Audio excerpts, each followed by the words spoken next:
Hello friends, welcome to our YouTube channel.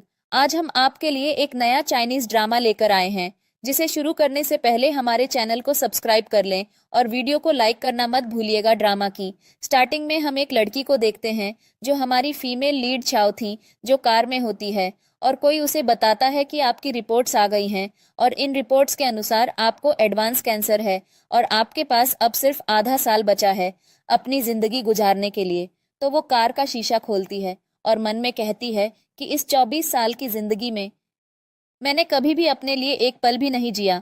मैं उस family में वो लेडी हूँ जो अपने पेरेंट्स की वजह से यहाँ हूँ, बस क्योंकि उनके लिए मैं सिर्फ एक मोहरा थी। बस जब से मेरी फ्यू से शादी हुई है मैंने अपनी हर ड्यूटी निभाई है जो एक वाइफ को निभानी चाहिए, उसका ख्याल रखा है, अपने इन लॉज की रिस्पेक्ट की है। जिसके साथ साथ हम फ्लैशबैक में वो सीन भी देखते हैं जिसमें चाओफू के लिए फ्रूट्स लेकर आती है, लेकिन वो उसकी तरफ देखता तक नहीं है बल्कि उसे इग्नोर कर देता है।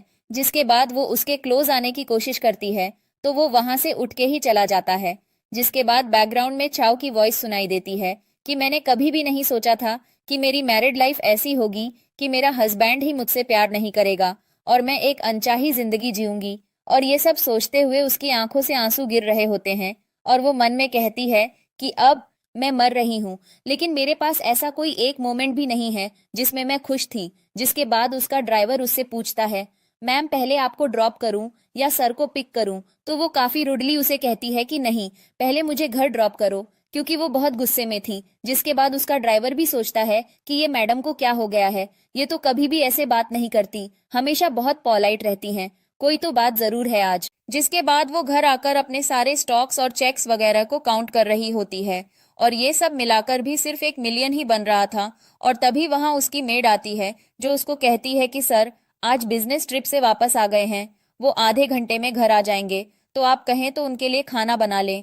लेकिन वो कोई खास रिस्पॉन्स नहीं देती है, कहती है कि अभी तो आप नैनी को कहें कि मेरा खाना बना दे। तो मेड कहती है कि क्या आप अपने हस्बैंड के लिए खुद खाना नहीं बनाना चाहती? तो वो कहती है नहीं, वो अपना खाना खुद बना सकते हैं। तो मेड कहती है तो फिर मैं नैनी को 2 बंदों का खाना बनाने को कहती हूँ ताकि वो वापस आए तो आप लोग खाना खा सकें। जिस पर वो कहती है कि उसने मुझे बिजनेस ट्रिप पर जाने से पहले इन्फॉर्म तक नहीं किया और आप चाहती हैं कि मैं उसके लिए खाना बनाकर रखूं कि जब वो वापस आए तो एंजॉय कर सके। कभी भी नहीं, मैं इतनी फालतू नहीं हूँ। और ये कहकर वहां से चली जाती है। जिसके बाद वो मेड भी जैसे ये वो हो ही ना बल्कि कोई और ही पर्सन हो, सोचती है कि मैडम तो कभी भी अपने हस्बैंड के बारे में ऐसे बात नहीं करती, आज ये इतनी अलग तरह से बिहेव क्यों कर रही हैं।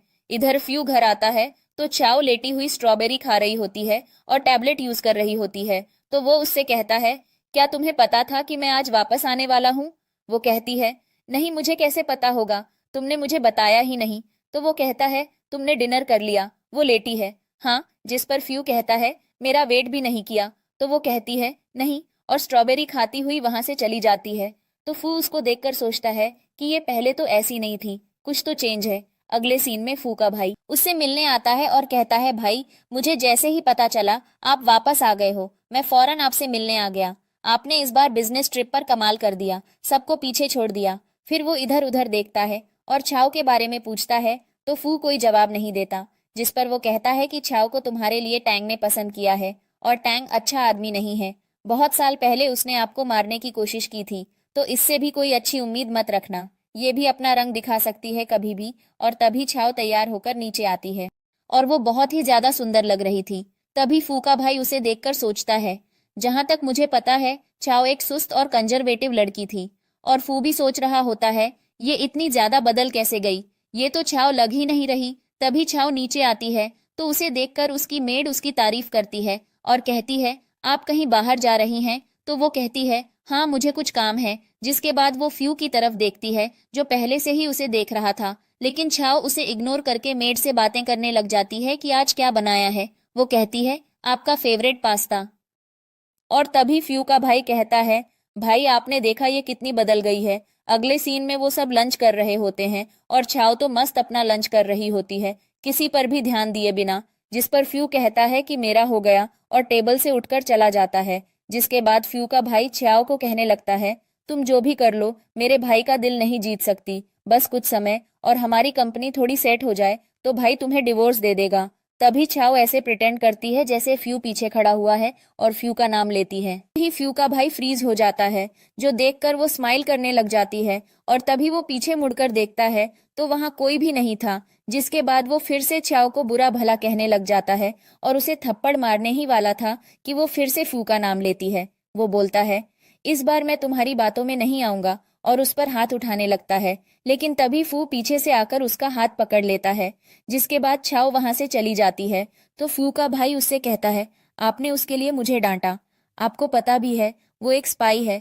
तो फू कहता है, वो जो भी है, लेकिन अब वो मेरी वाइफ है और ये मेरी ड्यूटी थी कि मैं उसे प्रोटेक्ट करूं और उसे रिस्पेक्ट दूं। मेरी शादी को 2 साल हो गए हैं और आज तक मैं उसके करीब नहीं गया, तो चिंता मत करो, मैं अब भी उससे डिस्टेंस बनाकर रखूंगा। इधर छाओ लॉयर के पास आई होती है और अपनी सारी प्रॉपर्टी उसके मरने के बाद अनाथ बच्चों को डोनेट करने को कहती है और अपनी विल भी बनवा लेती है। तभी उसे एक कॉल आता है और कोई उसे बताता है कि जल्दी से नाइट बार में आए, आपके भाई ने किसी के साथ झगड़ा किया है। जिसके बाद वो वहां जाती है तो उसके भाई ने फ्यू के भाई को मारा था और उसे देखते ही उसका भाई कहने लग जाता है, ये देखो आ गई मेरी अगली सी सिस्टर जिसने सिर्फ पैसों के पीछे शादी कर ली। और फ्यू के भाई को कहता है, अगर तुम्हें भी पैसों की जरूरत है तो फ्यू को बोलो, वो सीईओ है, उसके पास बहुत पैसे हैं, बहुत अमीर है, वो सबको पैसे देता है। वो और हंसने लग जाता है, लेकिन छाओ उसे गुस्से से देख रही थी। तो वो कहता है, ऐसे क्या देख रही हो तुम, फ्यू की वाइफ हो, दो इसे पैसे, पूरे बार का बिल पे कर दो। तो छाओ उसके मुंह पर एक जोर का थप्पड़ मारती है, जिसके बाद एक और थप्पड़ मारती है। तो वो कहता है, तुम्हारी इतनी हिम्मत, आज तक मेरे पेरेंट्स की हिम्मत नहीं हुई मुझे टच करने की, और तुम्हारी इतनी हिम्मत कि तुमने मुझे मारा। जिसके बाद छाओ उसकी अच्छी खासी धुलाई करती है और कहती है, तुमने ड्रिंक की हुई है, तुम इतने वीक हो कि मैं तुम्हें एक हाथ से ही हैंडल कर सकती हूँ। जिसके बाद वो उसे वहां पर ही छोड़ देती है और फ्यू के भाई की तरफ देखती है और उससे कहती है, उठो। तो वो कहता है, आई एम सॉरी, मुझे यहाँ आना ही नहीं चाहिए था, वो पहले ही मेरी बहुत धुलाई कर चुका है, अब तुम मत करना। जिसके बाद वो पुलिस को कॉल करती है और अपने भाई की शिकायत करती है। तो उसका भाई कहता है, क्या तुम पागल हो गई हो, अपने भाई को अरेस्ट करवाओगी, मैं तुम्हें छोड़ूंगा नहीं। जिसके बाद छाओ और फू का भाई वहां से निकल जाते हैं। इधर फू छाओ का वेट कर रहा होता है, तभी वो खुशी खुशी बाहर निकलती है। मन में कहती है कि डेथ विश लिस्ट में पहले नंबर पर मैं अपने बाल पर्म करवाना चाहती थी, तो वो करवा लिए। दूसरे नंबर पर मैं डाई करवाना चाहती थी, उस पर भी टिक हो गया। जिसके बाद वो खुशी खुशी उसके साथ कार में बैठ जाती है। फू बार बार उसको देख रहा होता है, तो वो फ्यू को कहती है कि क्या हुआ, क्या तुम क्या देख रहे हो। तो वो कहता है, तुम्हें देख रहा हूँ। जिसके बाद वो दोनों फ्यू के घर जाते हैं, जहाँ फू छाओ को कहता है, तुम अंदर जाओ, मैं आ रहा हूँ। तो वो अंदर चली जाती है। जिसके बाद वहां पर टैंग, जो कि फू की स्टेप मदर थी, आ जाती है और छाओ को बातें सुनाने लग जाती है और कहती है कि मुझे पता है अब तक तुम फ्यू के दिल में जगह नहीं बना पाई होगी, वो आसानी से किसी के करीब नहीं जाता ना, इसलिए। तो छाओ गुस्से में कहती है, मुझे कोई शौक भी नहीं अपनी एफर्ट्स जाया करने के। जिसके बाद एक लेडी उसको कहती है, तुमने अपने बाल पर्म क्यों करवा लिए, ये हेल्थ के लिए अच्छे नहीं होते, तुम प्रेग्नेंट नहीं हो पाओगी। तो वो कोई जवाब नहीं देती। जिसके बाद वो सब उसकी ड्रेसिंग पर भी ऑब्जेक्शन करने लग जाते हैं और कहते हैं, 2 साल हो गए तुम्हें फू फैमिली में आए हुए, लेकिन अब तक तुम समझ नहीं पाई कि फू फैमिली के लोग कैसे ड्रेसिंग करते हैं। और ये सब बातें सुनकर छाओ को बहुत ही ज्यादा गुस्सा आ रहा था और वो उन सबको अच्छी बातें बातें सुनाती है कि उन सबकी बोलती ही बंद हो जाती है। जिसके बाद टैंग कहती है, अरे हम सब तो तुम्हारे वेल विशर हैं, बस तुम्हें समझा रहे थे। वो कहती है, यहाँ सब जानते हैं कि फ्यू एक नाजायज औलाद थी और कुछ साल पहले ही वो वापस आया है आपकी फैमिली में, और मैं अच्छे से जानती हूँ कि आप उससे कितना जेलस हैं और कितना प्यार करती हैं। अगर आप फ्यू को सच में अपना बेटा मानती तो उसको मारने की कोशिश कभी न करती। और आप मेरी भी कितनी वेल विशर हैं, मैं अच्छे से जानती हूँ, तो मेरे सामने प्रिटेंड मत करें। पर तभी उसकी नजर बाहर दरवाजे पर जाती है, जहां फू उसको देख रहा होता है। तो वो मन में सोचती है, अरे ये कब आया। और इधर फ्यू सोचता है, मैं तो इसे टैंक का जासूस समझ रहा था, लेकिन ये तो मुझे डिफेंड कर रही है यहाँ। और उसका असिस्टेंट भी उसको बताता है कि छाओ की हिम्मत नहीं हुई आज तक टैंक के सामने बोलने की। इससे पहले भी टैंक उसको बहुत बार सजा दे चुकी है रूल्स तोड़ने के लिए। जिसके बाद वो अंदर आता है तो सबकी टोन उसको देखकर एकदम बदल जाती है। टैंक कहती है कि इसने हमारी फैमिली के रूल तोड़े हैं, इसलिए इसे सजा मिलेगी। तो वो कहता है कि छाओ घर में बहुत पोलाइटली बात करती है, तो ऐसा नहीं हो सकता, वो बिना किसी वजह के बदतमीजी करे, और आप सब जो यहाँ हैं सबसे कभी ना कभी तो कोई ना कोई गलती हुई ही है। तो आप लोगों को भी सजा मिलनी चाहिए। जो सुनकर टांग का नाटक शुरू हो जाता है और वो कहती है मेरी तबीयत बहुत खराब है और वहां से चली जाती है, जो देखकर वो स्माइल करने लग जाता है और छाव भी बहुत खुश होती है। जिसके बाद टैंग को दिखाया जाता है जो पूजा कर रही होती है और कहती है कि फू फैमिली की एक मिस्ट्रेस सिर्फ मैं ही हूँ, वो 2 टके की लड़की कभी भी मेरी जगह नहीं ले सकती, उन दोनों का डिवोर्स होना ही होगा। जिसके बाद वो अपनी मेड को कहती है कि तुम जाओ और उस पर नजर रखो। इधर छाव और फू घर पर आते हैं तो फू उसको कहता है तुम्हें मुझे बताना चाहिए था कि वहां के लोग तुम्हें कैसे ट्रीट करते हैं। तो वो कहती है कि तुमने कभी मुझ पर ध्यान दिया है, तुम्हें पता भी है मैं जब वहां थी तो कैसी लाइफ जी रही थी, और आज तुमने जो मुझे सबके सामने डिफेंड किया है, इससे मुझे कौन सा अवार्ड मिल गया है, मुझे कोई फर्क नहीं पड़ता। अब तुम्हारे इन वर्ड से तो फू मन में सोचता है ये बहुत बदल गई है। पहले तो ये तरसती थी कि मैं इस पर ध्यान दूं और आज इसको कोई फर्क ही नहीं पड़ता। पता नहीं इस 3 महीने की बिजनेस ट्रिप के दौरान इसके साथ क्या हुआ है जो ये इतना बदल गई है। जिसके बाद वो उसको अपना डेबिट कार्ड निकाल के देता है और कहता है ये मेरी तरफ से मुआवजा है। तो वो सोचती है आज तक तो इसने मुझ पर ध्यान तक नहीं दिया और आज अपना कार्ड दे रहा है, वाओ। और उसको थैंक यू बोलकर कार्ड ले लेती है और खुशी खुशी जाने लगती है और सोचती है कि अब मैं अपनी सारी विशेष पूरी कर लूंगी। इन पैसों से मेरे पास 6 महीने हैं अभी अपनी जिंदगी को जीने के लिए। नेक्स्ट सीन में छाव अपनी फ्रेंड से मिलती है जो उसको कहती है कि मैं आंटी टैंग के घर गई थी, उन्होंने बताया कि आजकल तुम्हारी मानसिक स्थिति कुछ सही नहीं। तो छाव बोलती है छोड़ो उनको। तो वो कहती है मुझे पता है कि फ्यू के साथ रहना आसान नहीं, तुम्हें बहुत सहना पड़ रहा होगा। तो वो कहती है नहीं मैं खुश हूँ और उसको कार्ड दिखाती है और कहती है ये फ्यू ने मुझे दिया है और इसकी कोई लिमिट भी नहीं। जिसके बाद वो दोनों ही बहुत खुश होती हैं और शॉपिंग करने लग जाती हैं। जिसके बाद वो लोग ढेर सारी शॉपिंग करके वापस आती हैं तो उसकी फ्रेंड उससे पूछती है कि क्या तुम अब फू से तलाक नहीं लेना चाहती।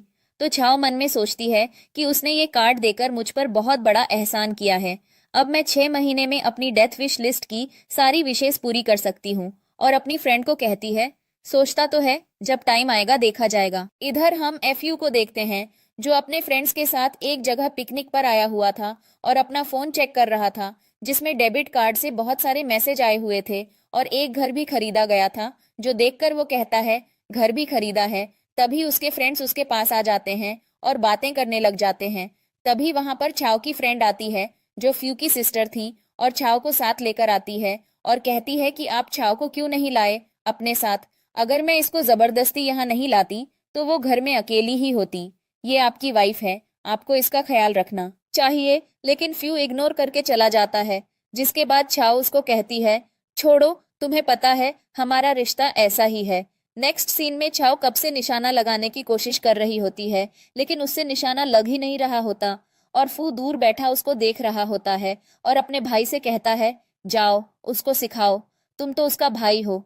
मन में सोचता है कितनी देर से फू छाव को नोटिस कर रहा है और कहता है मैं नहीं तुम सिखाओ, वैसे भी तुम ज्यादा माहिर हो मुझसे, और वैसे भी मैं अगर अपनी सिस्टर इन लॉ के इतने क्लोज जाऊंगा तो ये तुम्हारे लिए एम्बेरेसिंग होगा। और छाव को कहता है कि वहां ही रहना भाई आ रहे हैं तुम्हें निशानेबाजी सिखाने। तो वो सोचती है कि शायद ये ऐसे ही बोल रहा है। जिसके बाद फ्यू उसके पास जाता है और उससे कमान लेता है जिससे उन दोनों के हाथ टच होते हैं और तभी वो कहता है कि मैं तुम्हें बहुत स्मार्ट समझता था।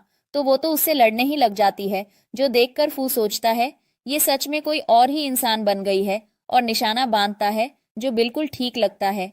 जिसके बाद चाओ उससे कमान छीन लेती है और कहती है मैं भी कर सकती हूँ ये, और उसके सामने कॉन्फिडेंटली निशाना बांधने लग जाती है। ये देखकर फू भी वहां से चला जाता है और फिर से दूर बैठकर देखने लग जाता है, लेकिन छाओ से तो तीर ही नहीं संभाला जा रहा होता।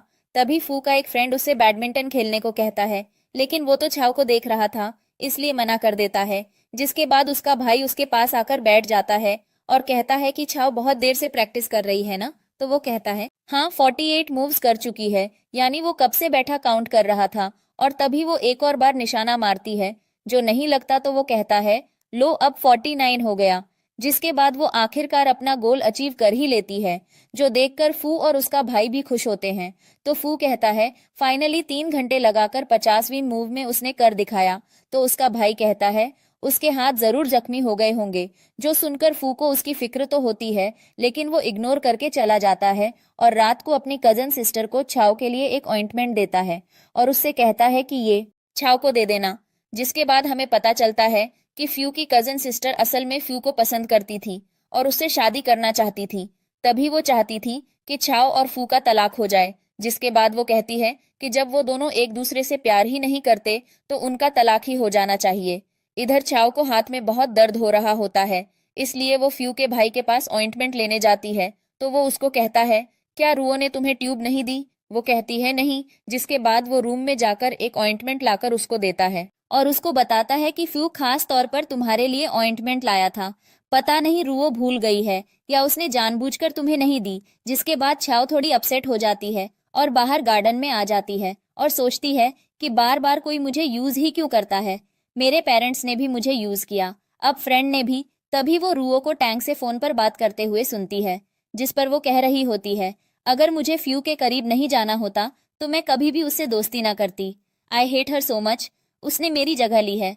आपको नहीं पता, जब जब मैं उसको टच करती हूँ मुझे इतनी घिन आती है कि मैं बहुत बार शावर लेती हूँ। जो सुनकर छाव को तो रोना ही आ जाता है और तभी वो रुओ को मैसेज करती है, फ्री होकर मुझे कॉल करना, और वहां से चली जाती है। और अपने रूम में आकर भी उसको वही बातें याद आ रही थी कि मैं जब जब उसको टच करती हूँ मैं शावर लेती हूँ बार बार। और तभी रुओ की कॉल आ जाती है जो वो पिक करती है, तो वो बहुत ही स्वीट बनकर उससे बात कर रही होती है। तो छाव सोचती है, अरे वाह, इसकी तो टोन ही चेंज हो गई है, और उसको कहती है कि मैं कल शूटिंग पर जा रही हूँ, क्या तुम भी चलोगी मेरे साथ? तो वो कहती है नहीं, मैं नहीं जा सकती। और तभी छाव कहती है कि कल फू भी जाने वाला है हमारे साथ। तो वो कहती है, हाँ मुझे याद आया, मैं भी चलूंगी तुम्हारे साथ, क्योंकि तुम मेरी बेस्ट फ्रेंड हो। सुबह हम जल्दी चले जाएंगे। वो कहती है ठीक है। अगले दिन सुबह वो दोनों जल्दी निकल जाती हैं और तभी फ्यू को पता चलता है। तो वो कहता है शूटिंग बिना एक्सपीरियंस के खतरनाक हो सकती है। छाव ऐसे कैसे चली गई और उनके पीछे निकल जाता है। इधर रुओ छाव को कहती है फू तो यहाँ नहीं है। तो वो कहती है हाँ वो आने वाला है, और शूटिंग शुरू कर देती है और कहती है तुम सीख लो। पहले तो रुओ सोचती है अच्छी बात है, मैं फ्यू के सामने शूटिंग करके उसको इम्प्रेस कर सकती हूँ। तो पहले तो छाव शूटिंग करती है और बहुत अच्छे से निशाना बांधती है। जिसके बाद रुओ की बारी आती है तो उसके हेडफोन उतर जाते हैं और उसके कान फायर की आवाज से हर्ट हो जाते हैं और उनसे खून निकलने लगता है और वो रोते हुए नीचे गिर जाती है। जिसके बाद छाव स्माइल करते हुए गन उठाकर उस पर निशाना बांध लेती है। जिसके बाद रुओ की आंख खुलती है तो वो फार्म हाउस में थी तो रोने लग जाती है और फ्यू को कहती है छाव मुझे मारना चाहती है, प्लीज मुझे बचा लो प्लीज। तो फ्यू का डॉक्टर फ्रेंड उसको इंजेक्शन लगाता है। जिसके बाद छाव सबके सामने नाटक करने लग जाती है और कहती है मुझे तुम्हें अपने साथ लेकर ही नहीं जाना चाहिए था, मैं कैसे भूल गई। बचपन से तुम्हें फायर की आवाज से डर लगता है, तुम मेरी बेस्ट फ्रेंड हो, मुझे ब्लेम कर सकती हो, और रोने लग जाती है। तो रुओ एक वास उठा के उसकी तरफ मारती है, लेकिन फू छाव को बचा लेता है। जिसके बाद सब लोग रॉकी मेंटल स्टेट पर डाउट कर रहे थे और फिर रुओ इंजेक्शन की वजह से बेहोश हो जाती है। इधर फ्यू और छाव वापस घर आ रहे थे। तभी फू छाव से कहता है क्या हुआ, क्या तुम डर गई हो? वो कहती है नहीं, वो सिर्फ एक एक्सीडेंट था। जिसके बाद वो उसको कहता है कि तुम शूटिंग में बहुत माहिर हो, तुम्हें सर्टिफिकेट भी मिल चुका है, तो तुम गन चलाने में कोई गलती नहीं करोगी। लेकिन आज जैसे रुओ जख्मी हुई, मुझे क्यों लग रहा है ये सब तुमने जानबूझकर किया है। वो कहती है तुम्हें ऐसा लगता है तो ऐसा ही होगा, और कहती है देखो रुओ के जख्मी होने से तुम्हारा कुछ नहीं जाएगा, लेकिन अगर मैं जेल गई तो तुम्हारे स्टॉक्स गिर जाएंगे और प्रोजेक्ट में लॉस भी हो जाएगा, क्योंकि मैं तुम्हारी वाइफ हूँ। तो वो चुप हो जाता है और मन में कहता है इसने तो अपनी पर्सनैलिटी ही चेंज कर ली है। जिसके बाद छाव कैंडी क्रश खेलने लग जाती है। तो वो उसको कहता है ये बच्चों वाली गेम्स मेरी कार में खेलना मना है। तो वो कहती है फिर तुम मुझे गेम खेलते हुए मत देखो। तो वो फिर से उसको गेम बंद करने को कहता है। जिसके बाद वो कहती है कि तुम्हें किसी ने बताया है कि तुम बहुत एनोइंग हो। वो कहता है नहीं। तो छाव कहती है हाँ बताएं भी कैसे, क्योंकि तुम इतने खरौस हो कि सभी तुमसे डरते हैं। पर ये सब बातें सुनकर उसका असिस्टेंट हैरान हो रहा होता है, क्योंकि फ्यू के सामने तो क्या कोई भी नहीं बोलता था। तभी वो कहती है कि मुझे फ्लावर मार्केट जाना है, कार उस तरफ मोड़ लो। लेकिन फ्यू उससे लड़ने लग जाता है और कहता है नहीं, मुझे ऑफिस जाना है। जिसके बाद वो गुस्से से कार से उतर जाती है। तो फ्यू अपने असिस्टेंट से कहता है मुझे ऑफिस ड्रॉप करके इसको पिक कर लेना। इधर छाव फ्लावर शॉप पर होती है। तभी वहां फ्यू का असिस्टेंट आता है और कहता है कि मैं आपको पिक करने आया हूँ। तो वो कहती है फिर तो फ्यू तुम पर बहुत गुस्सा करेगा और तुम्हारी सैलरी भी डिडक्ट करेगा। जो सुनकर वो कहता है सर ने ही मुझे भेजा है छाव। तो ये सुनकर ही शॉक्ड हो जाती है। जिसके बाद वो क्याओ को कहता है सर आपसे थोड़ा नाराज हैं क्योंकि जब से वो ट्रिप से वापस आए हैं आप बहुत वियर्ड बिहेव कर रही हैं। इसलिए वो कहती है अब ये उसके डिमेज का मसला है, मेरा तो नहीं है ना। जिसके बाद वो उसको बताता है कि आज जब आप शूटिंग पर गई थी तब भी सर आपके लिए बहुत वरीड हो गए थे और अब भी सर ने ही कहा कि मैं आपको फ्लावर शॉप से पिक करूंगा। जिसके बाद कियाओ उसको एक फ्लावर देती है, व्हाइट रोज। तो वो कहता है क्या आप चाहती हैं कि यह मैं सर को दूं? तो वो कोई जवाब नहीं देती और कहती है कि मैंने तुम्हें इसलिए दिया है कि तुम मुझे पक करने आया। तभी असिस्टेंट के दिल में सोच उमड़ती है कि बॉस और उसकी वाइफ दोनों एक जैसे हैं, दोनों एक दूसरे की फिक्र करते हैं, लेकिन इनको जताना नहीं आता। यहाँ एफयू का डॉक्टर फ्रेंड उसके पास आता है तो उसके टेबल पर वही व्हाइट रोज होता है जिसे वो देखकर कहता है लग रहा है आज तुम बहुत गुड मूड में हो। वो कहता है यह फूल अच्छा लग रहा है। जिसके बाद वह उसको बताने लग जाता है अरियो के बारे में और कहता है कि उसके कान बहुत ज्यादा हर्ट हो गए हैं, उसे कुछ भी सुनाई नहीं दे रहा और टैंग फैमिली की डॉटर है, वह उसके साथ यह सब तुम्हारे विला में हुआ है। यह सब बातें इग्नोर करने वाली नहीं हैं। जिसके बाद वहाँ एफयू के बाकी दोस्त भी आ जाते हैं और उसका असिस्टेंट उसको बताता है कि मैंने सारे एम्प्लॉयज की हिस्ट्री चेक की है, किसी ने भी आपकी वाइफ से कांटेक्ट नहीं किया। तो एफयू सोचता है फिर उसको ह्यूमेट प्रोजेक्ट की बातें कैसे पता। जिसके बाद उसका फ्रेंड आकर उसको कुछ पेपर्स देता है और कहता है कि तुम्हारी वाइफ को सब कुछ पता है और उसकी इन्फॉर्मेशन मैंने निकाली है, जिससे पता चला है कि उसकी एक ही दोस्त है एरियो और उसके पेरेंट्स ने भी कभी उसे अच्छे से ट्रीट नहीं किया। तो क्या यह तुम टैंक की जासूस हो? लेकिन ऐसा कैसे हो सकता है क्योंकि उसने अभी तक टीएच को कुछ नहीं बताया। तभी एफयू कहता है कि और ऑफिस की सारी बातें उसे कैसे पता। तभी एफयू का भाई कहता है मुझे पता चल गया। जिसके बाद वह उसके डॉक्टर फ्रेंड की तरफ शक से देखने लग जाता है। तो वह फ्रेंड गुस्से से कहता है कि तुम मुझ पर शक कैसे कर सकते हो, भूल गए हो मैं तुम और एफयू 10 साल से एक साथ हैं। जिसके बाद वह असिस्टेंट की तरफ शक से देखने लग जाता है। तो वह कहता है कि मेरी तरफ क्यों देख रहे हो भाई, मैंने कुछ नहीं किया, मैं सर के साथ बहुत लॉयल हूँ, मैं ऐसा सोच भी नहीं सकता। जिसके बाद वह कहता है कि फिर वह कौन हो सकता है, आखिर मुझे पता लगाना ही होगा। एक बार मुझे वह बंदा मिल जाए, आई स्वेयर मैं उसे छोड़ूंगा नहीं। यहाँ रुओ टैंक के पास बैठी रो रही होती है और कहती है कि आपको मेरे लिए बदला लेना ही होगा। और तभी वहाँ कियाओ आ जाती है। तो आर्यो कहती है कि सब कुछ तुम्हारी वजह से ही हुआ है, इसे छोड़ना मत। फिर रुओ के पिता भी कियाओ को ब्लेम करने लग जाते हैं। तो शियाओ कहती है कि मैं एक ऑर्फन हूँ, मेरे मॉम डैड बहुत पहले ही मर चुके हैं और आर्यो मुझे अपने साथ उस विला में पिकनिक के लिए लेकर गई थी। शूटिंग का प्लान भी उसने ही बनाया था, मैं सिर्फ एक फ्रेंड होने के नाते उसके साथ चली गई। और अब वहाँ कोई एक्सीडेंट हो गया तो उसका ब्लेम मुझ पर क्यों डाल रहे हैं आप लोग? अब मैं यहाँ आप लोगों के भरोसे पर ही हूँ कि आप लोग मुझ पर मर्सी करें। तो टैंग एकदम बहुत स्वीट होकर कहती है कि तुम उस एक्सीडेंट की एक ही विक्टिम हो, इसीलिए मैंने तुम्हें पूछने के लिए यहाँ बुलाया था। जिसके बाद कियाओ उन लोगों को ईओ रिकॉर्डिंग सुनाती है जिसने आरियो उसकी बुराई कर रही थी, लेकिन उसे अभी तक नहीं पता था कि वह यह सारी बातें टैंग के साथ मिलकर कर रही थी। जो सुनकर रुओ की तो वह बोलती ही बंद हो जाती है। जिसके बाद रुओ के पिता छियाओ को कहते हैं इग्नोर कर दो इस बात को, हम एक फैमिली हैं। तो वह कहती है कि बिल्कुल नहीं, मेरी फैमिली मर चुकी है। और तभी वहां फ्यू आ जाता है। जब वह जी को देखकर कियाओ ऐसे प्रिटेंड करती है जैसे उन दोनों का रिलेशन बहुत अच्छा है। और तभी अरियो फ्यू के सामने सब कुछ सच बोल देती है कि वह वाईएस से शादी करना चाहती है। जो सुनकर उसके पिता उसे एक स्लैप मारते हैं और वहां से चले जाते हैं। जिसके बाद कियाओ भी कहती है कि एफयू को चलो हम भी चलते हैं। जिसके बाद वे दोनों जाने लगते हैं। तो टैंग कहती है कि पहले वो वॉइस नोट डिलीट करो। तो वह कहती है मैं सोचूंगी इस बारे में और वहां से आ जाती है। जिसके बाद वे दोनों वहां से चले जाते हैं। यहाँ एफयू और वह घर जा रहे होते हैं। तभी कियाओ फ्यू से कहती है कार रोको, मुझे आइसक्रीम लेनी है और 2 आइसक्रीम्स लेकर आती है। जो देखकर वह खुश होता है कि यह मेरे लिए भी लाई है और उसके पास जाकर वह उसे सीट बेल्ट लगाता है। लेकिन वे दोनों आइसक्रीम्स खुद खाने लग जाती हैं। जो देखकर फू को बहुत गुस्सा आता है और वह जानबूझकर जोर से कार ले जाता है जिससे सारी आइसक्रीम्स उसके मुंह पर लग जाती हैं, लेकिन फिर भी वह खाती रहती है।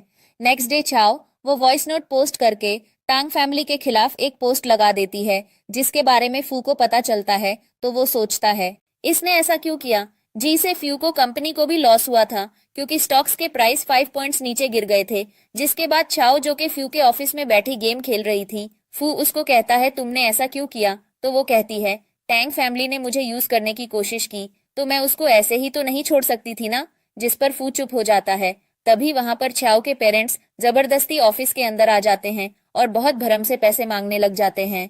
चाओ कहती है आपने तो मुझे नीचा दिखाया था, तो फिर आप लोग यहाँ किस हक से आए हैं? वो कहती है तुम्हारे भाई को 20 मिलियन चाहिए, बिजनेस के लिए तुम्हें उसको देने ही होंगे। तुम्हारा हस्बैंड इतना अमीर है, क्या तुम भूल गई हो हमने तुम्हें पाला है? तो वो उनको कहती है तुम लोगों के लिए मेरे हस्बैंड के पास एक पेनी भी नहीं, चलो जाओ यहाँ से। जिसके बाद असिस्टेंट उसके कान में कहता है कि मैम यहाँ ऑफिस में कोई सीन क्रिएट मत कर देना, दो इन लोगों को, इससे कंपनी और सर की रेपुटेशन खराब हो जाएगी। और तभी छाव के फादर उसको थप्पड़ मारने के लिए आगे आते हैं। फू उसको प्रोटेक्ट करने के लिए उठने लगता है, लेकिन तभी छाव उनको पीछे धक्का देती है और टेनिस बैट उठाकर उनको मारने के लिए आगे बढ़ती है। और साथ साथ उसको वो सब बातें भी याद आ रही थीं कि कैसे उसके पेरेंट्स ने उसको बचपन से आज तक मारा था। जिसके बाद वो उनको मारती है और वार्न करती है कि आज के बाद फू यन फू की कंपनी की तरफ देखा भी तो मैं तुम्हें छोड़ूंगी नहीं। जिसके बाद वो लोग डर के वहां से भाग जाते हैं। जिसके बाद वो बेहोश होकर गिरने वाली ही होती है कि फ्यू उसको पकड़ लेता है और हॉस्पिटल लेकर जाता है, जहां वो बेहोशी में रो रही थी और फ्यू को पकड़ के कहती है क्यों हुआ मेरे साथ? ये मैं भी तो आप लोगों की बेटी थी, तो फिर जमीन पर गिरी हुई आइसक्रीम ही क्यों खानी पड़ती थी? मुझे हमेशा वो बहुत स्वीट होती थी। कितने साल हो गए मैंने कोई न्यू कपड़े नहीं लिए, क्यों? और ये सब सुनकर फू को दुख तो हो ही रहा था, बल्कि गुस्सा भी आ रहा था। जिसके बाद डॉक्टर वहां आता है और छाव को इंजेक्शन लगा देता है, जिससे वो बिल्कुल सो जाती है और रोना बंद कर देती है। जिसके बाद वो आंख खोलती है तो फ्यू उसका हाथ पकड़ के सो रहा था, जो देखकर वो स्माइल करती है। और तभी डॉक्टर आता है और फू को उठाता है, तो फू अपना हाथ पीछे कर लेता है एकदम। और तभी छाव वहां से जाने लगती है, तो वो उसको रोकता है और कहता है कहाँ जा रही हो? तो वो कहती है मुझे घर जाना है, क्योंकि मेरा मूड बिल्कुल भी ठीक नहीं है। जिसके बाद वो घर चली जाती है और फू अपने डॉक्टर फ्रेंड को कहता है कि मुझे छाव की सारी येस्ट की रिपोर्ट्स चाहिए, पता करो ये फिजिकली ठीक है ना? तो वो थोड़ा हैरान होता है। जिसके बाद वो भी वहां से चला जाता है। कार में बैठकर फ्यू को छाव की बातें याद आ रही होती हैं, जो उसने बेहोशी में कही थी कि उसको आइसक्रीम इतनी अच्छी लगती थी कि वो बचपन में नीचे गिरी हुई आइसक्रीम उठा के खाती थी, क्योंकि उसको सिर्फ वही मिलती थी। जिसके बाद वो अपने असिस्टेंट को कहता है कि रिसेंटली अभी क्या कोई फेस्टिवल आ रहा है? वो कहती है हाँ, विमेंस डे, चिल्ड्रंस डे और लेबर डे आ रहा है। तो वो कहता है कि विमेंस डे पर बहुत सारी आइसक्रीम खरीद कर तुम्हें किसी को गिफ्ट करनी है। तो वो सोचता है कि विमेंस डे पर ही क्यों देनी है सर को, ये अपनी वाइफ को वैलेंटाइंस डे पर भी तो दे सकते हैं। तो वो कहती है ओके सर, लेकिन कार्ड पर क्या लिखना है? तो वो कहता है कि कार्ड लिखना जरूरी होता है। वो कहता है हाँ, तो वो कहता है ठीक है फिर लिख लेना। तो असिस्टेंट कहता है लेकिन मेरी राइटिंग स्किल्स अच्छी नहीं। तो वो कहता है क्या फिर तुम ये चाहते हो कि मैं लिखूं? वो कहता है हाँ। तो फू कहता है नहीं, मैं ये काम नहीं कर सकता। इधर डॉक्टर छाव के टेस्ट लेने आता है और उसको कहता है सब ठीक है, जबकि बाहर जाकर फू के डॉक्टर फ्रेंड को बताता है कि छाव की मेंटली हालत बहुत ही ज्यादा खराब है, क्योंकि बचपन में उसको जो एनवायरनमेंट मिला है, इस एनवायरनमेंट में तो बहुत से लोग पागल हो जाते हैं। जिसके बाद वो फ्यू को जाकर रिपोर्ट्स देता है और सब कुछ बताता है, जो सुनकर फ्यू को उसकी बहुत फिक्र होती है। और वो सोचता है कि पहले ही उसको बचपन से किसी का प्यार नहीं मिला और फिर आगे मैरिज रिलेशन भी उसका अच्छा नहीं था। जिसके बाद फ्यू जब घर जाता है तो छाव गेम खेल रही होती है, जिसको देखकर वो सोचता है तो ये अपना स्ट्रेस कम करने के लिए गेम खेलती है। लेकिन अब तक उसको कैंसर के बारे में नहीं पता था, क्यों कि उसने सिर्फ उसकी मेंटल स्टेट को चेक करने के लिए टेस्ट करवाए थे। जिसके बाद वो उसको एक पैकेट देता है, वो कहती है ये मेरे लिए है। तो वो कहता है हाँ। तो वो पैकेट खोल के देखती है तो उसमें आइसक्रीम थी, जो देखकर वो बहुत ज्यादा खुश हो जाती है। और फिर उसको कहती है लेकिन तुमने तो कहा था कि ये मौसम नहीं आइसक्रीम खाने का। तो वो कहता है तो तुमने कौन सा मेरी सुनकर नहीं खाई आइसक्रीम? तो वो स्माइल करती है और मजे से आइसक्रीम खाने लग जाती है और फ्यू भी उसको ही आइसक्रीम खाते हुए देख रहा होता है। जिसके बाद वो उसको कहती है ये बहुत अच्छी है और उससे पूछती है कि क्या तुम फ्री हो, हम बाहर जा सकते हैं डिनर के लिए? तो वो कहता है हाँ, मैं शावर ले लूं फिर चलते हैं। जिसके बाद वो तैयार होने के लिए जाने लगती है, तभी वो उसको रोकता है और उसके मुंह से आइसक्रीम साफ करता है और मन में कहता है कि अगर मेरी वजह से तुम्हें कोई खुशी मिल सकती है तो मैं जरूर दूंगा। जिसके बाद वो लोग डिनर पर जाते हैं और वो कैंडी क्रश खेलते हुए जा रही होती है। तभी फ्यू उसको कहता है कि गेम बंद करके चलो। तो वो कहती है डोंट वरी, मैं नहीं गिरूंगी। तो वो एकदम रुक जाता है, जिससे वो उससे टकरा जाती है। जिस पर वो कहता है देखा, अब डिलीट कर दो इसको। तो वो मुंह बनाकर वहां से आगे चली जाती है। जिसके बाद वो दोनों बैठे होते हैं तो वो उसको पेपर्स देता है और कहता है कि ये लो तुम्हारा विमेंस डे का गिफ्ट, जिसमें उसने उसको एक जगह देकर दी थी जिसमें एक आइसक्रीम स्टोर खोलना था, जो देखकर वो बहुत ज्यादा हैरान थी। नेक्स्ट सीन में चाओफू की कंपनी का लोगो बना रही होती है और फ्यू को दिखाती है। तो फ्यू कहता है हाँ बहुत अच्छा है। जिस पर वो फ्यू के सामने करके कहती है ओ माय गॉड, ये तो ओरिजिनल फ्यू से ज्यादा अच्छा है। जो सुनकर फ्यू का तो मुंह ही बन जाता है, लेकिन वो कुछ नहीं कहता उसको। जिसके बाद फ्यू का दोस्त फोन में कुछ देखकर हंस रहा होता है। तभी फ्यू उसके पास जाता है और कहता है कि क्या हो गया है, क्यों इतनी हंसी आ रही है। तो वो कहता है देखो मैं स्टोर का लोगो देख रहा हूँ, कितना फनी है ना। और उसको दिखाता है तो फ्यू का मुंह बन जाता है, जिसको देखकर वो कहता है डोंट टेल मी कि ये तुम हो, और हंसने लग जाता है। फ्यू का तो मुंह देखने वाला था। जिसके बाद उसका फ्रेंड कहता है ओह तो ये बात है, अब समझा छाव ने ये डिजाइन किया होगा उस आइसक्रीम स्टोर के लिए, क्योंकि तुम दोनों वहां मिलकर खेल सको। और हंसने लग जाता है, जबकि फ्यू उसको गुस्से से देखने लग जाता है, जो देखकर वो चुप हो जाता है और लेटकर हंसने लग जाता है। इधर चाओ अपनी आइसक्रीम शॉप में बहुत बिजी होती है। तभी फ्यू का असिस्टेंट उसको कॉल करता है और उसको फ्लावर शॉप पर आने का कह रहा होता है, लेकिन उसको कुछ सुनाई नहीं दे रहा होता और वो बार बार बताता रहता है। आखिर में वो तंग आकर कहता है कि फू आपको बहुत लाइक करता है और उसने आपको फ्लावर शॉप पर बुलाया है। जो सुनकर वो बहुत ज्यादा हैरान हो जाती है और बार बार ये रिपीट कर रही होती है कि फ्यू उसको लाइक करता है। जिसके बाद वो घर आती है तो फ्यू उसका वेट कर रहा होता है और उसको कहता है ये फ्लावर्स। तो वो कहती है हाँ मुझे अच्छे लगे तो मैंने ले लिए, और दो उसको भी देती है, जो लेकर वो उसको थैंक यू कहता है और कहता है कि आज मैं एक बिजनेस ट्रिप पर जा रहा हूँ, तुम भी मेरे साथ जाओगी, तुम असिस्टेंट के साथ आओगी। वो कहती है ठीक है, लेकिन वो ब्लश कर रही होती है और फिर ऊपर चली जाती है। जिसके बाद नेक्स्ट सीन में वो असिस्टेंट के साथ वहां जाती है, जो बहुत ही सुंदर जगह थी, और वो वहां की फोटोज क्लिक करने लग जाती है। तभी उसको वहां पर डॉक्टर की बात याद आती है कि वो सिर्फ 6 महीने ही जिंदा रहने वाली है। जिसके बाद वो सैड हो जाती है। नेक्स्ट सीन में उसको एक लड़की मिलती है जो उसके साथ बैठ जाती है और कहती है आप बहुत सुंदर हो, और उसको कहती है फ्यू की पिक्चर दिखा के कहती है ये हमारे बॉस हैं, कितने हैंडसम है ना, लेकिन मैंने सुना है कि इनकी शादी इनकी मर्जी के खिलाफ हुई है, ये खुश नहीं है, पता नहीं कैसी होगी इनकी वाइफ। जो सुनकर छाव मुस्कुरा रही होती है। जिसके बाद वो उसको कहती है तुम्हें पता है आज सीईओ की वाइफ भी आने वाली है यहाँ, और ग्रुप में उसकी पिक्चर देखने लगती है और छाव को देखने लगती है, और तभी उसको रियलाइज होता है कि छाव ही उसकी वाइफ है। तो वो वहां से पेट दर्द का बहाना बनाकर भाग जाती है, जो देखकर छाव सोचती है ओह मेरी वजह से डर गई। जिसके बाद फू उसको मैसेज करके पूछता है कि तुम कहाँ हो। तो वो कहती है कि मैं होटल में हूँ। जिस पर वो उसको कहता है ओके मैं पहुंचने वाला हूँ बस। जिसके बाद नेक्स्ट सीन में हमें एक न्यू कैरेक्टर मिस ही दिखाई जाती है, जो हाथ में कैमरा लेकर आती है और सब स्टाफ को कहती है कि मैं प्रेसिडेंट की वाइफ हूँ। जो सुनकर छाव सोचती है कि अगर ये प्रेसिडेंट की वाइफ है तो मैं कौन हूँ। जिसके बाद वो लड़की छाव को बाथरूम में भी मिलती है और उससे उसका फोन छीनने लगती है। जिसके साथ छाव उसको धक्का देकर वहां से चली जाती है और सोचती है कि क्या ये पागल है।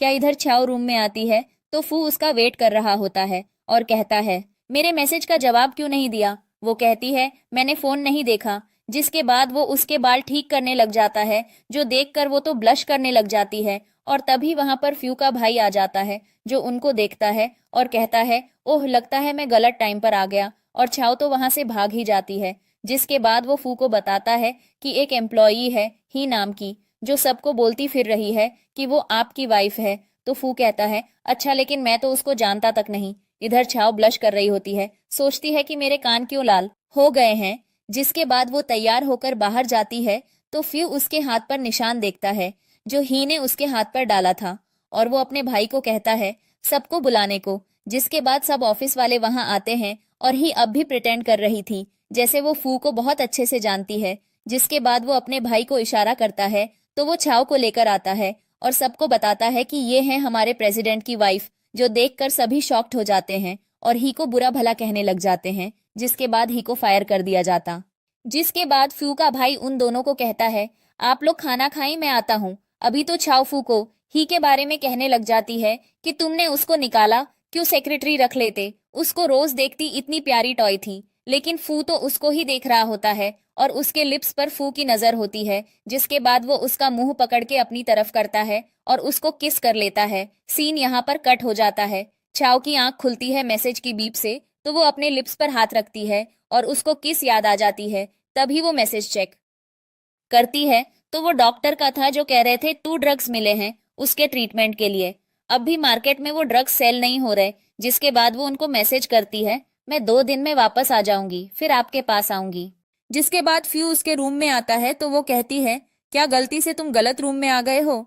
फ्यू कहता है, नहीं, मैं तुम्हें दवाई लगाने आया हूँ। वो कहती है, क्या? तो वो उसके हाथ का बताता है, जिस पर वो कहती है, ओह, तुम्हारी नजर तो बहुत तेज है, मैंने भी नोटिस नहीं किया था ये चोट। जिसके बाद वो उसके हाथ पर दवाई लगाता है और उसके करीब आकर उसको किस करने ही वाला होता है कि वो उसे रोक लेती है और उसे वो ऑनेंटमेंट दे देती है। जिसके बाद वो चला जाता है और छाओ तो ब्लश कर रही होती है। इधर फ्यू को नींद ही नहीं आ रही होती, उसे बार बार वही सीन याद आ रहा होता है जब उसने छाओ को किस किया था। जिसके बाद वो कहता है, नहीं, मैं उसके प्यार में नहीं पड़ सकता, क्योंकि मुझे ज्योतिषी ने कहा था अगर ऐसा हुआ तो वो लड़की पागल हो जाएगी। नेक्स्ट सीन में फ्यू और छाओ दोनों ही कहीं जा रहे होते हैं।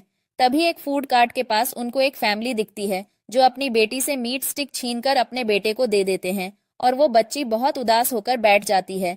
जिसको देखकर छाओ को अपना बचपन याद आ जाता है जब उसने नीचे से आइसक्रीम उठाकर खाई थी और वो उस बच्ची के पास वो स्टिक लेकर जाती है। जिसके बाद वो बहुत खुश हो जाती है और कहती है, थैंक यू फेयरी सिस्टर, और अपने पेरेंट्स के पास भाग जाती है। जिसको देखकर छाओ सोचती है कि आज मुझे इस बच्ची में अपना आप दिखाई दे रहा है, जो सोचकर वो रोते हुए स्माइल कर रही होती है।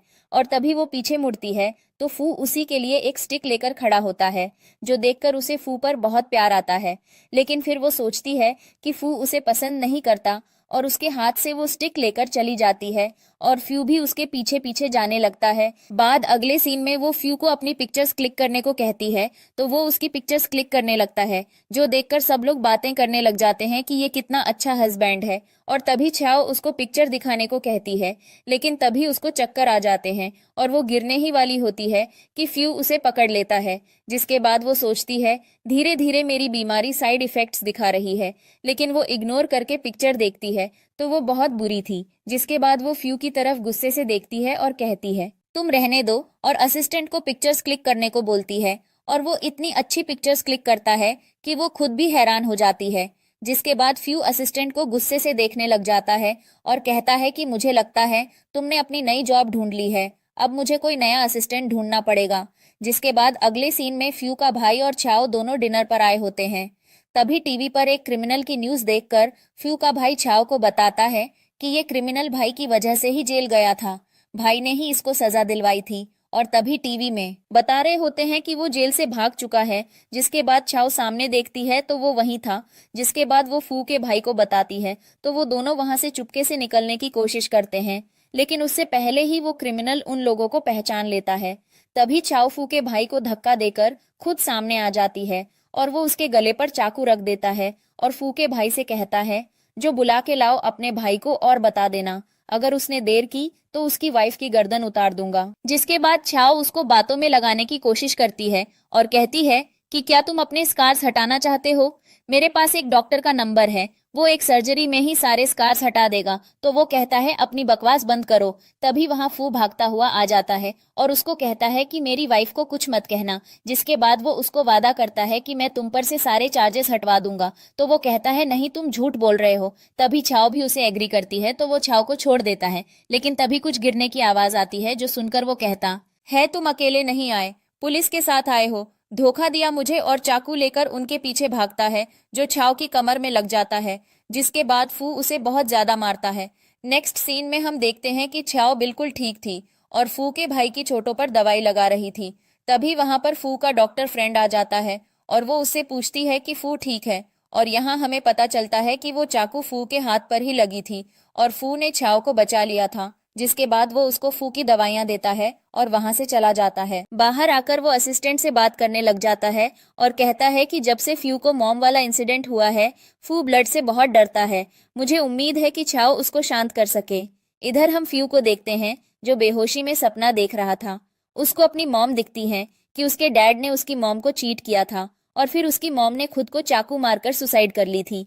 और फ्यू ये सब देखकर बहुत ज्यादा रोया था और तभी प्रेजेंट में डर के मारे उसकी आंख खुलती है तो वो छाव को गले लगा लेता है और रोते हुए कहता है, प्लीज मुझे छोड़ के मत जाना प्लीज।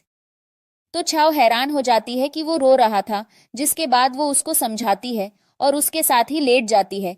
जिसके बाद सुबह जब फू की आंख खुलती है तो वो उसको प्यार करने लगता है और उसको सोता छोड़ के चला जाता है। जब छाव की आंख खुलती है तो उसके सामने रोजेस पड़े हुए थे और फू वहां पर नहीं था, जिसके बाद वो फू को इधर उधर देखने लग जाती है। और तभी उसको सामने से फ्यू आता नजर आता है जो उसको पॉरेज देता है और एक पेंडेंट और कहता है, इसमें ट्रैकर लगा है, इसको अपने साथ रखना। अब से वो कहती है ठीक है। जिसके बाद हम छाव को देखते हैं जो किसी से मिलने आई थी और वो उसको कैंसर की दवाई देता है। तो छाव कहती है कि मुझे खुशी हुई, तुमने अपने बारे में सोचा। जिस पर छावफू के बारे में सोचती है और कहती है, मुझे कोई ऐसा मिल गया है जिसको मेरी बहुत फिक्र है और मैं मरने से पहले कुछ पल और चाहती हूँ, लाइफ के किसी रिग्रेट के साथ नहीं मरना चाहती मैं। जिसके बाद वो उसको थैंक यू कहती है। नेक्स्ट सीन में वो कपड़े चेंज कर रही होती है, तभी वहां पर फू आ जाता है और उसको कहता है कि कल मेरे साथ डिनर पे चलो। वो कहती है ठीक है। नेक्स्ट डे वो फ्यू का वेट कर रही होती है, तभी फू उन्हीं कपड़ों में आता है। तो वो कहती है कि ये क्या तुम्हारे पास दूसरे कपड़े नहीं? वो कहता है नहीं। तो वो उसको अपने साथ शॉपिंग पर लेकर जाती है और वहां वो उसके लिए आउटफिट सेलेक्ट करती है जिसमें वो बहुत अच्छा लग रहा होता है और सब लोग उसकी तारीफ भी करते हैं। जिसके बाद वो उसको गोद में उठाकर ले जाता है। बाहर नेक्स्ट सीन में वो दोनों साथ में लंच कर रहे होते हैं और तभी बाहर मौसम बहुत अच्छा हो जाता है और रेनबो बन जाता है, जिसको देखकर वो उसकी पिक्चर बनाने लग जाती है और फ्यू उसकी पिक्चर बनाने लग जाता है। नेक्स्ट सीन में वो डॉक्टर के पास आती है तो डॉक्टर उसको बताते हैं कि आपको एडवांस कैंसर है और इसका कोई इलाज नहीं, तो आप मेंटली प्रिपेयर्ड रहें। जिसके बाद वो होपलेस होकर बाहर आ जाती है और सोचती है कि आखिर तो मुझे मरना ही होगा। जिसके बाद फू उसको पूछता है कि तुम कहाँ हो?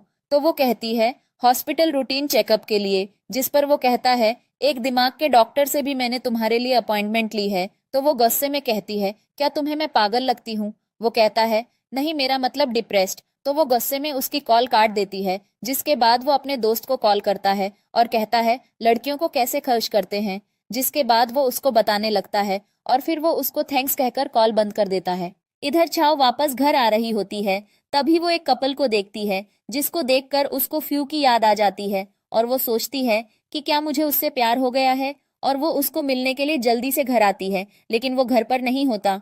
तो वो वाली पिक्चर देखती है जो फ्यू ने उसकी ली थी और फ्रेम भी कर दी थी, जो देखकर उसको बहुत खुशी होती है। जिसके बाद फ्यू भी आ जाता है और उसको कहता है देखो मैं तुम्हारे लिए तुम्हारी फेवरेट आइसक्रीम और चीज केक लाया हूँ। लेकिन वो उससे पूछती है कि मुझे सिर्फ ये जानना है कि ये जो तुम मेरे लिए सब कर रहे हो, क्या ये सब तुम इसलिए कर रहे हो कि मुझे तुम्हारी वजह से डिप्रेशन हो गया और अब तुम गिल्टी हो? तो वो कहता है ये भी वजह है, लेकिन तुम मेरी वाइफ हो और मैं अपनी रिस्पॉन्सिबिलिटी पूरी कर रहा हूँ। सिर्फ जब तुम मेरे पीछे पीछे मुझे फॉलो करती हुई चलती हो तो मुझे बहुत अच्छा लगता है। जिसके बाद वो उसको गोद में उठाकर ले जाता है रूम में और दोनों किसिंग करने लग जाते हैं। नेक्स्ट सीन में छाव को डॉक्टर कहता है कि तुम्हारा कैंसर ठीक होना बहुत मुश्किल है, कोई मिरेकल ही अब तुम्हें बचा सकता है और जो मेडिसिन तुम ले रही हो उसके डिसएडवांटेजेस बहुत सारे हैं। जो सुनकर वो डिसहार्ट हो जाती है। जिसके बाद उसके डॉक्टर की उसको कॉल आती है तो वो उसको कहती है कि अब मुझे और ट्रीटमेंट नहीं करवाना और घर आ जाती है जहां वो अपने बाल बना रही होती है।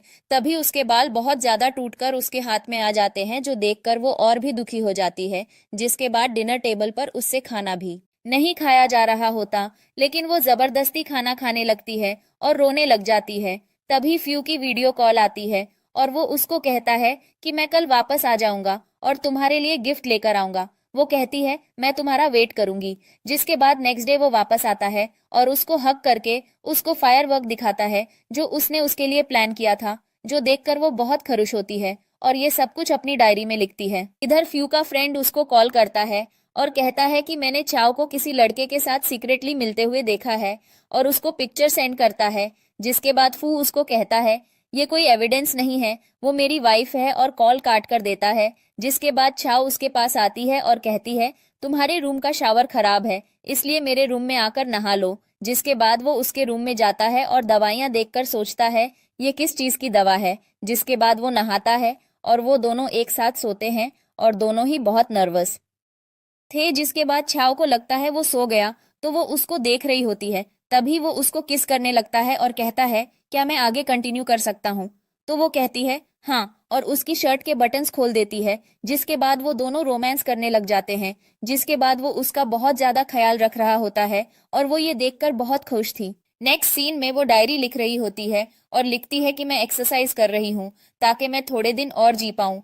मैं उसको अकेला छोड़ के नहीं जाना चाहती। इधर फ्यू का फ्रेंड छाव को मिलने बुलाता है और छाव को सब कुछ बताता है कि कैसे फू ने बचपन में अपनी मॉम को खोया और क्या क्या गुजरी। उस पर जो सुनकर छाव को बहुत दुख होता है और वो मन में कहती है ले फू ने कितनी मुश्किल लाइफ गुजारी है। जिसके बाद वो घर आ जाती है और डिसाइड करती है कि फ्यू की बर्थडे पर वो भी उसको सरप्राइज करेगी। और तभी फ्यू भी वहां पर आ जाता है और उसको अपने बेडरूम में शिफ्ट होने को कहता है। लेकिन वो कहती है मुझे ये पसंद है। जिस पर वो कहता है ठीक है, जैसे तुम्हें ठीक लगे, जो तुम्हें पसंद वो मुझे पसंद। जिसके बाद वो तो शर्मा ही जाती है। नेक्स्ट सीन में वो मेड के साथ हॉस्पिटल जाती है और वहां एक लड़की सुसाइड कर लेती है जो एक कैंसर पेशेंट ही थी। जो देखकर उसको बहुत दुख होता है और उसका मूड खराब हो जाता है। जिसके बाद फू घर आता है तो मेड उसको बताती है। जिसके बाद वो उन मेडिसिन का सैंपल ले लेता है और तभी छाव भी नहाकर बाहर आती है तो वो उसके बाल सुखाने लग जाता है। जिसके बाद वो उससे पूछती है कि क्या तुम प्यार में सुसाइड कर सकते हो। वो कहता है हाँ, मेरी नजर में ये गलत नहीं, लेकिन तुम ये क्यों सोच रही हो। जिसके बाद वो उसको लेटती है नहीं, वैसे ही जाओ, तुम शावर ले लो नेक्स्ट डे। वो उसके लिए बर्थडे प्लान करती है और उसको अच्छे से विश करती है। जिसमें वो छाव की लंबी उम्र की दुआ मांगता है और कैंडल ब्लो करता है। जिसके बाद वो उसको डिवोर्स पेपर और उसके दिए सारे गिफ्ट्स वापस कर देती है और कहती है मुझे तुम्हें छोड़ के जाना ही होगा, मुझसे वजह मत पूछना क्योंकि मैं बता नहीं पाऊंगी। और वहां से चलो जाती है। जिसके बाद फ्यू का फ्रेंड उसको बताता है कि जो दवा छाव यूज कर रही है असल में एडवांस कैंसर की दवा है। जो सुनकर वो बहुत शॉक्ड हो जाता है। इधर डॉक्टर छाव को बताता है कि एक तरीका है जिससे वो ठीक हो सकती है, बोन मैरो ट्रांसप्लांट। और एक पर्सन तुम्हें अपना पार्ट देना भी चाहता है लेकिन वो अपनी आइडेंटिटी रिवील नहीं करना चाहता। जो सुनकर वो खरुश हो जाती है। इधर उसकी सर्जरी के दिन हमें पता चलता है कि वो पर्सन और कोई नहीं बल्कि फ्यू ही है। सर्जरी सक्सेसफुल हो जाती है और फ्यू वापस घर आ जाता है। जिसके बाद उसका भाई बहुत दुखी होता है। उसको देखकर इधर छाव वापस घर आ जाती है और फू के पास जाती है जो सो रहा था। जिसके बाद वो उसको प्यार करने लग जाती है और कहती है कि मैं वापस आ गई हूँ। जिसके बाद दोनों किस करने लग जाते हैं। जिसके बाद हमें फ्लैशबैक का सीन दिखाया जाता है जिसमें हमें पता चलता है कि फ्यू के भाई ने सब कुछ जाकर छाव को बता दिया था, इसलिए ही वो वापस आई थी। लेकिन उसने फू को अभी तक कुछ नहीं बताया था। जिसके बाद वो दोनों बाहर हो रही स्नोफॉल देखते हैं और छाव कहती है अब मुझे एक बेबी चाहिए। जिस पर वो स्माइल करता है और यहाँ हमारी हैप्पी एंडिंग हो जाती है।